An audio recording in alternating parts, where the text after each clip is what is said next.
The world knows that the nature in Norway is outstanding. But what you're seeing now is not just anywhere in Norway, it's the Lofoten archipelago, and it's one of the most beautiful places in the world. Lofoten is high up north in the Arctic Circle of Scandinavia. It's a group of islands laced with fjords, but what really makes Lofoten unique is its dramatic scenery with tall and steep mountain peaks. Amongst them, you'll find small, picturesque villages characterized by their colorful fishing huts. These villages were created and survived through the fishing industry, with their main product being cod. The villages, paired with the mountains, make some of the most beautiful scenery on Earth. Every day I spent here, I hiked as much as I could. There's so much to see, so many views, and so little time.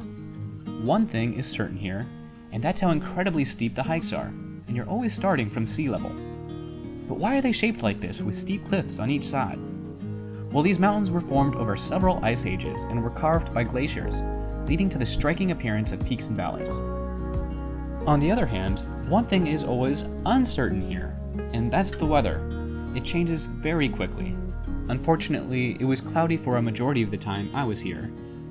But with that being said, Lofoten, however, has a much milder climate than other Nordic regions at the same latitude. In other words, Lofoten is warmer than it should be.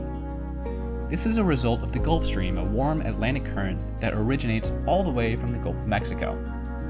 While I was here, I stayed in a small fishing hut on the water in a village called Ballstad. It was a quaint place, and they had a small rowboat I could use to go get my groceries. But let's talk about how I got here and how to get around. If you'd like to visit Lofoten, you can fly to a few of their very small airports. As a broke backpacker, I chose to take public transportation. It took me a 15-hour train ride from Stockholm to Narvik, followed by a 7-hour bus ride to get to my accommodation in Ballstad. It was rough.